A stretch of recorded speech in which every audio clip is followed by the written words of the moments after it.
Assalamualaikum warahmatullahi wabarakatuh. Halo teman-teman semuanya. Sebelumnya saya ingin memberitahu kepada kalian semua bahwa video ini adalah video presentasi untuk memenuhi tugas mata kuliah ekonomi mikro dan makro. Sebelum saya memulai presentasinya, saya ingin berterima kasih kepada Bapak Masun selaku dosen pengampu mata kuliah ekonomi mikro dan makro, dan saya juga ingin berterima kasih kepada teman-teman semua yang sudah ingin menonton video presentasi kami. Oke, baik teman-teman semuanya, ada pepatah mengatakan nih, tak kenal maka tak sayang. Nah, jadi izinkan saya memperkenalkan kelompok saya nih teman-teman. Kami dari kelompok 10 yang akan membawakan materi yang berjudul Uang dan Lembaga Keuangan. Nah, perkenalkan, nama saya Amelia Karin selaku moderator dan presenter pada presentasi kali ini. Dan tentunya saya tidak sendirian nih teman-teman. Saya juga bersama rekan saya yaitu Muzaki Zaidan. Oke, tanpa berlama-lama langsung saja nih kita mulai presentasi dari kelompok kami. Nah, sebelum kami masuk ke materi, di sini saya ingin jelaskan nih list of context pada materi presentasi kami. Nah, di sini yang pertama itu ada introduction, yang dimana kita pengenalan terlebih dahulu nih teman-teman. Apa sih uang dan lembaga keuangan ini? Nah, dan juga di sini ada pengertian, yang dimana apa pengertian uang dan apa itu pengertian lembaga keuangan. Dan selanjutnya ada kriteria uang dan kategori lembaga keuangan. Dan yang keempat yaitu ada fungsi uang. Dan yang terakhir kita akan menjelaskan apa sih jenis-jenis uang dan jenis-jenis lembaga keuangan. Next, nah di sini kita ada introduction. Nah, jadi uang dan lembaga keuangan ini tuh sangat berhubungan erat nih teman-teman dengan kegiatan perekonomian dan perdagangan di kehidupan sehari-hari. Karena pada dasarnya setiap orang pasti membutuhkan uang dan beberapa lembaga keuangan untuk memenuhi kebutuhan sehari-hari. Benar dong teman-teman. Jadi di sini kita pasti dalam kehidupan kita sehari-hari kita pasti membutuhkan uang nih untuk membeli, untuk jual menjual, dan juga kita pasti membutuhkan bank untuk melakukan transaksi melalui transfer dan juga nabung. Oke, langsung saja nih teman-teman kita masuk kepada subbab materi yang pertama yang akan dijelaskan oleh saya sendiri. Nah, jadi teman-teman, materi yang pertama ini saya akan memperkenalkan kalian semua tentang uang nih teman-teman. Wah, menarik sekali bukan kita membicarai tentang uang. Mungkin kalian semua sudah tidak asing ya dengan yang namanya uang, yang dimana kita dalam kehidupan sehari-hari itu membutuhkan yang namanya uang dalam kegiatan jual dan membeli kebutuhan kita sehari-hari itu dengan menggunakan uang. Nah, di sini saya ingin menjelaskan lebih detail nih tentang uang. Di sini dijelaskan bahwa uang adalah sesuatu yang dapat diterima secara umum sebagai alat pembayaran dalam suatu wilayah tertentu, atau sebagai alat pembayaran utang, atau juga sebagai alat untuk melakukan pembelian barang dan jasa. Nah, next. Nah, di sini uang memiliki kriteria nih teman-teman. Seperti diketahui bahwa sesuatu yang dapat dikatakan sebagai uang haruslah memenuhi suatu persyaratan. Tujuannya agar sesuatu yang dianggap uang dapat diterima semua lapisan masyarakat dan dapat digunakan sebagai alat tukar-menukar oleh si pemiliknya. Nah, jadi artinya sesuatu yang dianggap sebagai uang ini harus memiliki beberapa kriteria nih teman-teman, sehingga dapat diakui sebagai uang.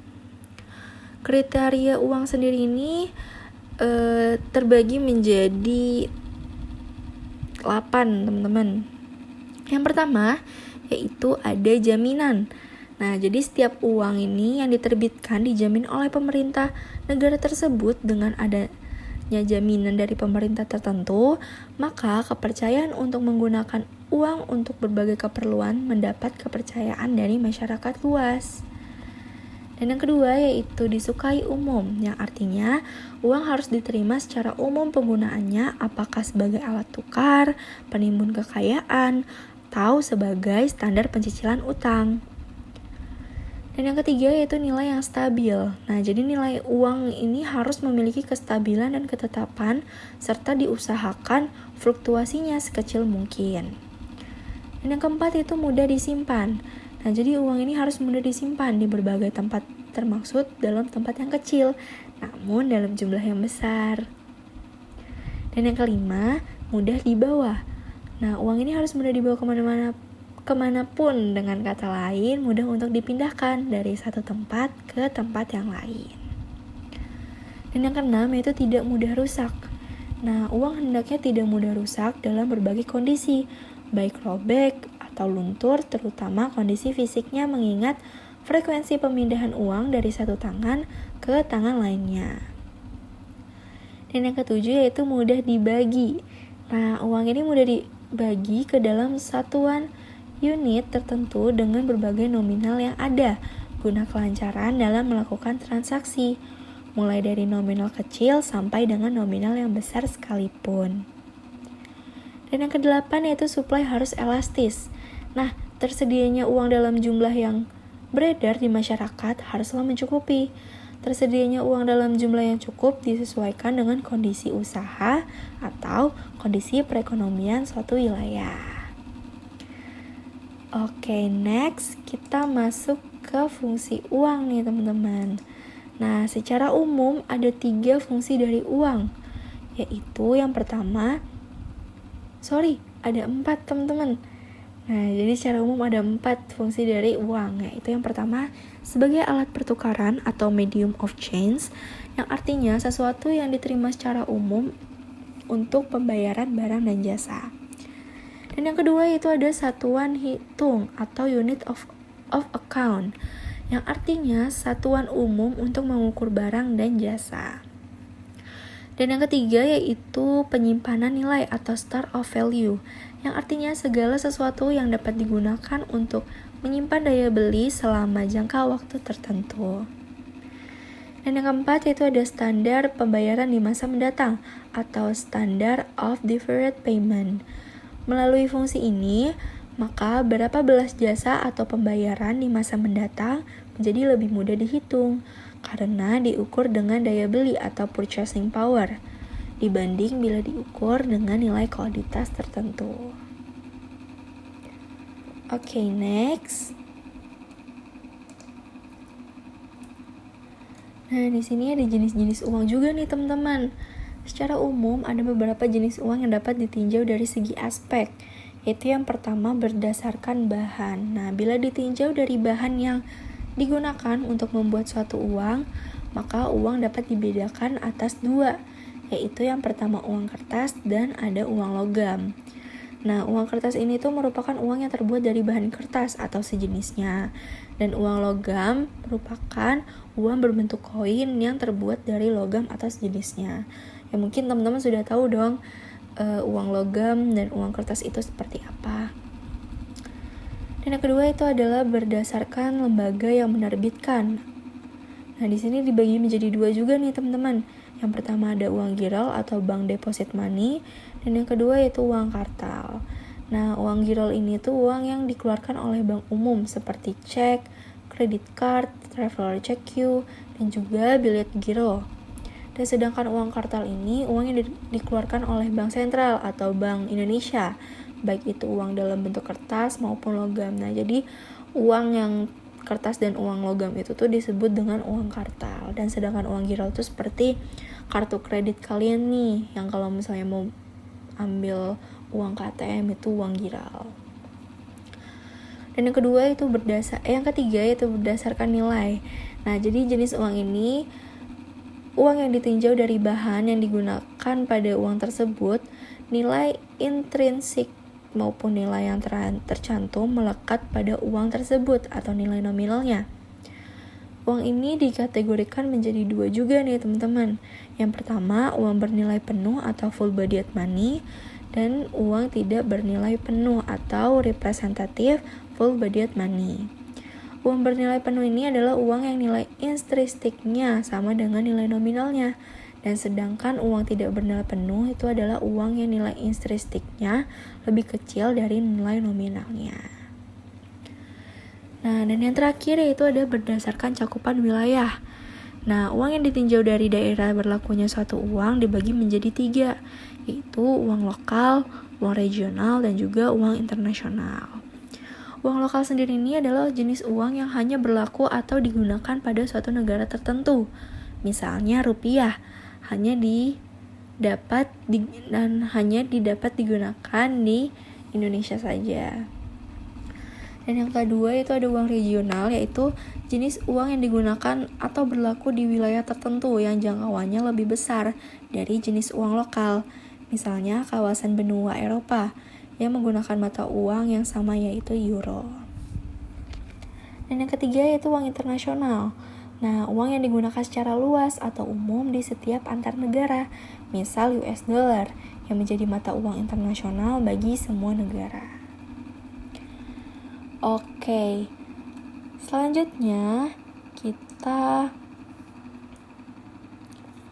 ke permintaan uang. Nah, jadi permintaan uang ini dapat dibedakan menjadi dua juga nih teman-teman, yaitu teori permintaan klasik dan juga permintaan uang Keynesian. Nah, teori permintaan klasik ini tuh menurut pandangan ekonomi klasik, fungsi uang hanyalah sebagai alat tukar karena jumlah uang yang diminta berbanding proporsional dengan tingkat output atau pendapatan. Nah, teori permintaan klasik ini juga memiliki rumus nih teman-teman, yaitu M sama dengan K dikali Y, yang dimana M adalah nilai nominal uang dan K adalah proporsi permintaan uang terhadap pendapatan suatu atau output, dan Y adalah pendapatan.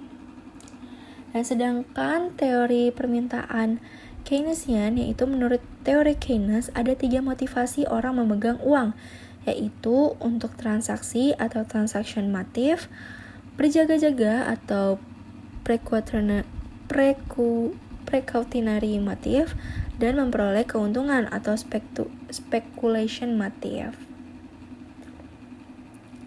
Nah, next kita juga akan membahas proses penciptaan uang nih teman-teman.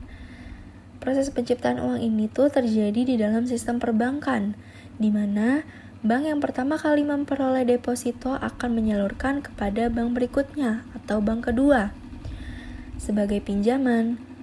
Nah, bank kedua akan menyalurkan pinjaman yang diperolehnya dari bank pertama kepada bank ketiga. Begitupun seterusnya, hingga jumlah tak terhingga. 3 pelaku utama dalam proses penciptaan uang ini yaitu adalah otoritas moneter, bank umum, dan masyarakat atau sektor swasta domestik. Dan selanjutnya ini ada model matematis proses penciptaan uang, yang dimana ada 3 konsep yang harus diketahui guna menurunkan persamaan matematis pencipta uang, yaitu yang pertama adalah uang primer atau monetary base, dengan notasi adalah jumlah uang yang beredar di masyarakat dalam bentuk uang kartal, dan cadangan wajib uang primer dikendalikan oleh bank sentral. Dan yang kedua yaitu adalah giro wajib minimum atau reserve deposit ratio. Nah, di mana besarnya ditentukan oleh bank sentral.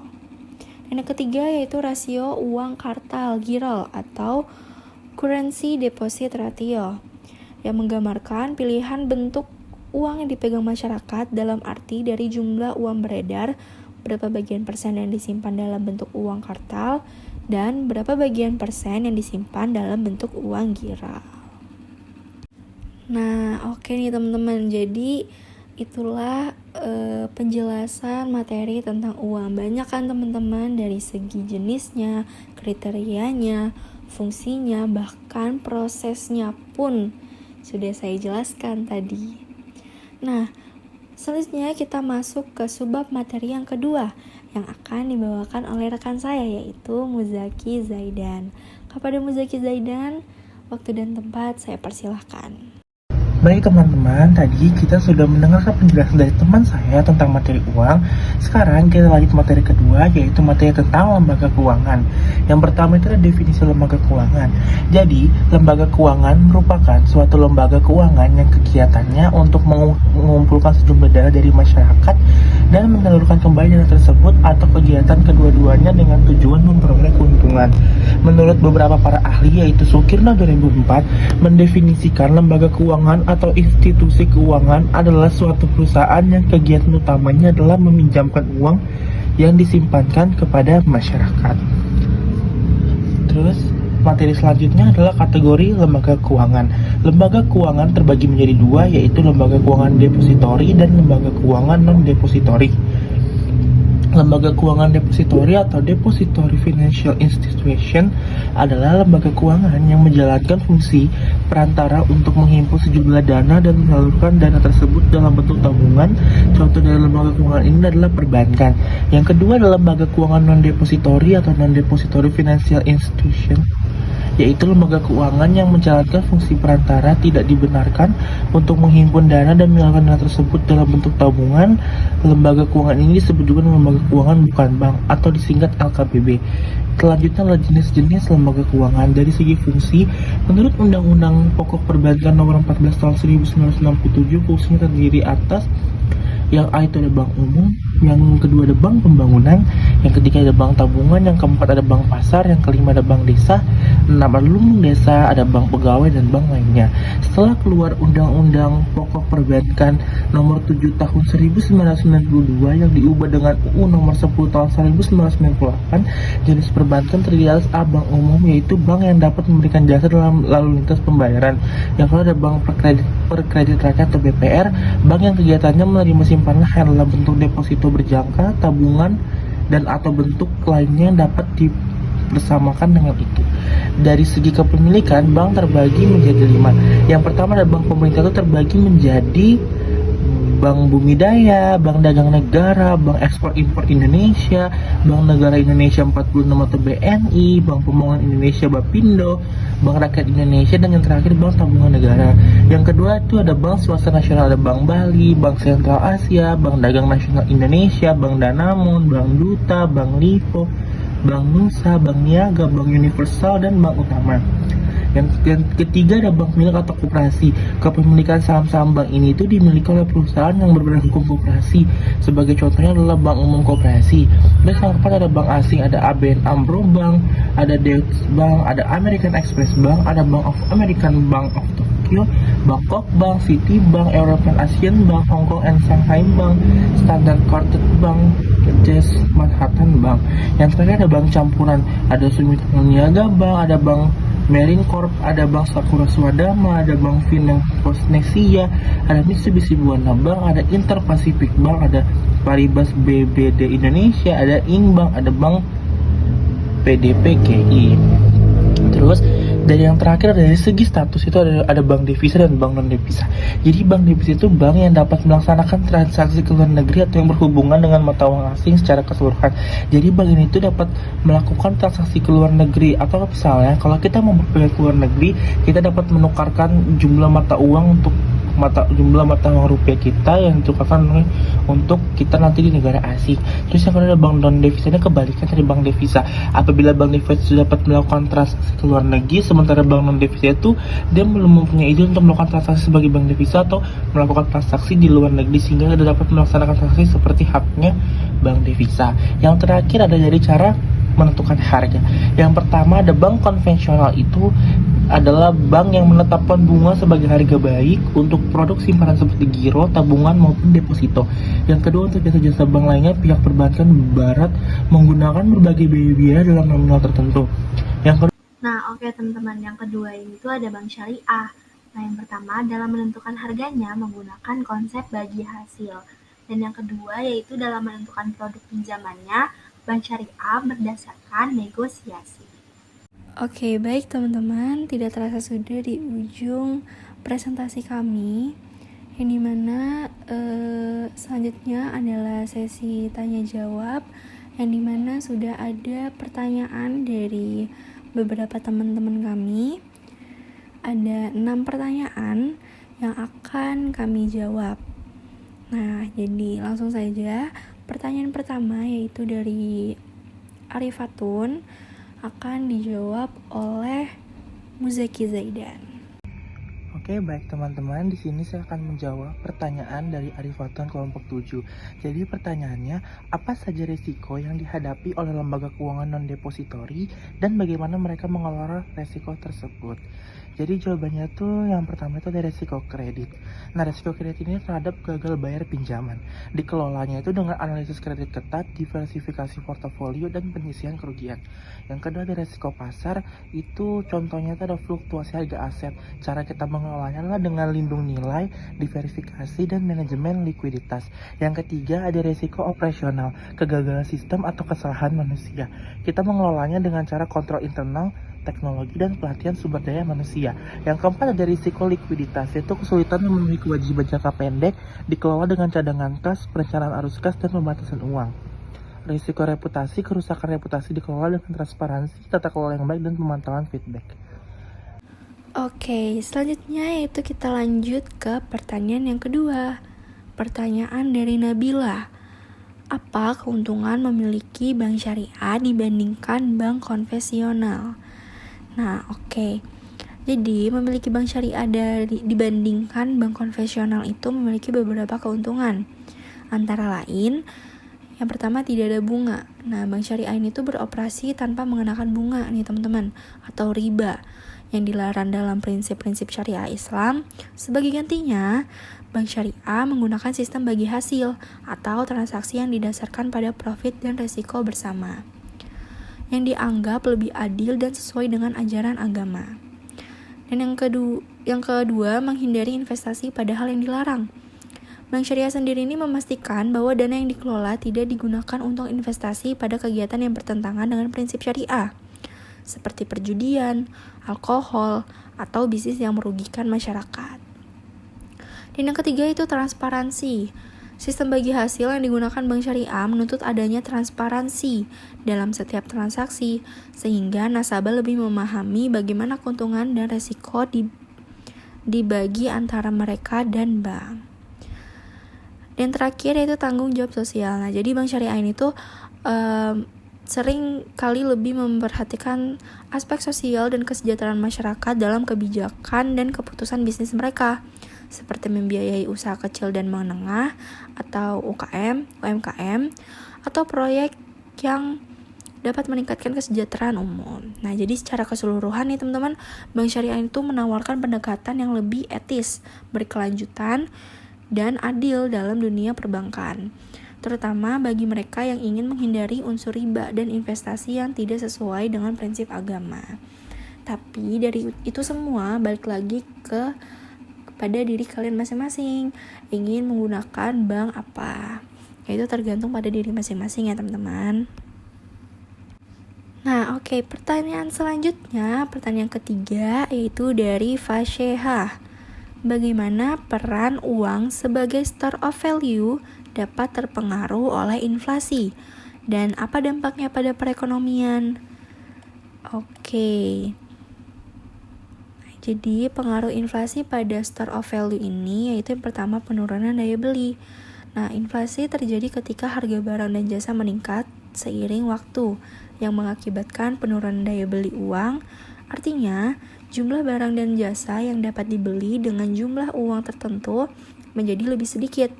Sebagai contoh, jika tingkat inflasi 5%, maka uang yang Anda miliki akan kehilangan 5% dari nilainya dalam hal daya beli. Dan yang kedua itu penyusutan nilai uang. Nah, ketika inflasi tinggi, nilai nominal uang tetap sama, tetapi kemampuan untuk mempertahankan nilai real atau nilai yang sebenarnya berkurang dalam jangka panjang.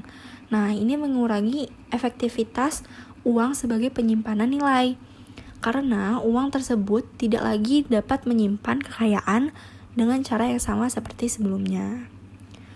Dan yang ketiga itu pengalihan ke aset lain. Nah, masyarakat ini cenderung mencari alternatif untuk menyimpan nilai ketika inflasi tinggi. Ini dapat menyebabkan pengalihan kekayaan dari uang tunai ke aset yang lebih stabil, seperti contohnya tuh emas, properti, atau saham yang dianggap lebih mampu melindungi nilai kekayaan dari inflasi.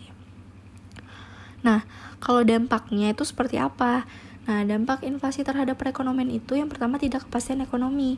Nah, inflasi yang tinggi atau tidak terkendali dapat menciptakan ketidakpastian dalam perekonomian karena sulit bagi konsumen dan bisnis untuk merencanakan pengeluaran dan investasi.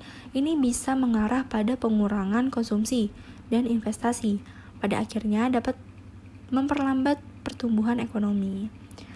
Yang kedua itu redistribusi kekayaan. Nah, inflasi dapat menguntungkan debitur atau pihak yang memiliki utang karena utang mereka akan terdepresiasi nilainya dalam istilah real. Sementara kreditor, pihak yang memberikan utang, itu menderita kerugian akibat penurunan daya beli uang yang mereka terima. Ini menciptakan ketidakseimbangan dan ketidakadilan dalam distribusi kekayaan. Dan selanjutnya itu ada peningkatan suku bunga. Nah, untuk mengendalikan inflasi, bank sentral ini seringkali menaikkan suku bunga. Suku bunga yang lebih tinggi dapat meningkatkan biaya pinjaman dan mengurangi permintaan konsumen serta investasi, yang pada gilirannya dapat memperlambat pertumbuhan ekonomi. Next, yaitu pengaruh pada tabungan. Nah, inflasi yang tinggi mengurangi insentif untuk menabung dalam bentuk uang tunai atau simpanan di bank, karena tabungan tersebut kehilangan nilainya seiring waktu. Hal ini dapat mengarah pada pengurangan tingkat tabungan masyarakat dan menurunkan jumlah dana yang tersedia untuk investasi dalam perekonomian. Nah, jadi itulah pengaruh dan dampak dari perannya store of value atau penyimpan nilai. Nah, next pertanyaan selanjutnya yaitu ada pertanyaan dari Wulan ya teman-teman. Pertanyaannya, apa perbedaan utama antara bank dan koperasi dalam memberikan pinjaman? Oke. Nah, jadi ada perbedaan utama antara bank dan koperasi dalam memberikan pinjaman terletak pada tujuan, sumber dana, proses pemberian pinjaman, serta keuntungan yang dihasilkan. Berikut ada beberapa nih perbedaan utama. Yang pertama itu tujuan pemberian pinjaman. Nah, bank ini tuh tujuan utamanya itu mencari keuntungan melalui bunga yang diberikan nasabah atas pinjaman. Fokusnya adalah pada profitabilitas. Dan sedangkan koperasi itu mensejahterakan anggota. Nah, jadi pinjaman diberikan dengan prinsip dibagi hasil dan bertujuan untuk memenuhi kebutuhan anggota. Dan yang kedua itu ada sumber dana. Nah, bank ini dana yang dipinjamkan berasal dari simpanan nasabah, penerbitan obligasi, atau pinjaman dari lembaga keuangan lain. Dan sedangkan koperasi yaitu berasal dari simpanan anggota. Anggota juga dapat memberikan pinjaman tambahan kepada koperasi. Dan yang ketiga itu syarat dan ketentuan. Nah, kalau bank ini memiliki syarat dan ketentuan pinjaman, yaitu cenderung lebih ketat, termasuk persyaratan agunan dan penilaian kredit yang lebih detail. Dan sedangkan koperasi yaitu syaratnya lebih fleksibel, terutama untuk anggota. Jadi proses persetujuannya juga cenderung lebih cepat. Dan yang keempat yaitu jenis pinjaman. Nah, kalau bank ini kan menawarkan berbagai jenis pinjaman melalui dari konsumer hingga korporasi dan berbagai jangka waktu dan suku bunga. Nah, sedangkan koperasi ini jenis pinjamannya itu lebih terbatas. Biasanya fokus pada pinjaman produktif atau untuk anggota seperti untuk modal usaha atau konsumtif dengan jangka waktu yang lebih pendek. Dan yang kelima yang terakhir itu pengawasan. Nah, kalau bank ini itu kan diawasi oleh Otoritas Jasa Keuangan atau OJK dengan regulasi yang ketat. Nah, sedangkan koperasi itu diawasi oleh Kementerian Koperasi dan UKM dengan regulasi yang lebih longgar dibandingkan bank. Nah, jadi secara singkat itu perbedaan utama terletak pada tujuan, sumber dana, syarat, jenis pinjaman, dan pengawasan. Nah, jadi kalau bank itu lebih komersional, sedangkan koperasi itu bersifat sosial dan berorientasi pada anggota. Jadi seperti itu teman-teman. Baik, pertanyaan kedua, ada pertanyaan dari Gita kelompok 1. Apa beda dari lembaga keuangan depositor dan non-depositori saat melakukan pengumpulan dana? Baik, perbedaan utama antara lembaga keuangan depositori dan non-depositori dalam hal pengumpulan dana terletak pada sumber dana yang mereka terima dari masyarakat dan cara mereka mengelola dana tersebut. Berikut adalah perbedaan detailnya. Itu yang pertama itu kalau lembaga keuangan depositorinya itu sumber dananya itu mengumpulkan dana dari simpanan nasabah seperti tabungan, deposito, dan rekening giro. Sedangkan lembaga keuangan non-depositori itu sumber dananya itu mengumpulkan dana melalui penerbitan saham, obligasi, atau surat utang. Terus ada pertanyaan dari Rahma Aryani kelompok 3, berikan contoh mengenai lembaga keuangan bukan bank dan apa perbedaan utama antara lembaga keuangan depositori dan lembaga keuangan bukan bank. Jadi jawabannya itu lembaga keuangan bukan bank itu adalah lembaga yang menyediakan berbagai layanan keuangan tetapi tidak menerima simpanan langsung dari masyarakat seperti bank. Berikut contoh lembaga keuangan bukan bank itu. Yang pertama itu ada perusahaan pembiayaan atau leasing atau multifinance. Perusahaan ini memberikan pinjaman atau pembiayaan kepada konsumen untuk membeli barang atau properti seperti kendaraan atau peralatan yang kemudian dibayar secara cicilan. Yang kedua ada perusahaan asuransi menyediakan layanan proteksi atau perlindungan finansial dengan mengumpulkan premi dari nasabah untuk kemudian membayar klaim atau pengganti kerugian berdasarkan polis yang disepakati. Yang ketiga ada koperasi yang merupakan lembaga keuangan yang fokus pada kesejahteraan anggota. Koperasi mengumpulkan dana dari anggota dan memberikan pinjaman kepada mereka dengan bunga yang lebih rendah serta memberikan pembagian hasil kepada anggota. Oke, baik teman-teman semuanya, tidak terasa sudah di akhir presentasi kami. Itulah materi uang dan lembaga keuangan yang dapat kami sampaikan beserta pertanyaan-pertanyaan dari teman-teman semua yang sudah bertanya dan sudah kami jawab juga semampu kami. Dan semoga pada materi kali ini bisa menjadi pelajaran buat teman-teman semuanya. Kurang lebihnya kami mohon maaf apabila ada kekurangan atau kesalahan kata dari kami. Kami akhiri presentasi pada kali ini. Wassalamualaikum warahmatullahi wabarakatuh. Terima kasih teman-teman semuanya.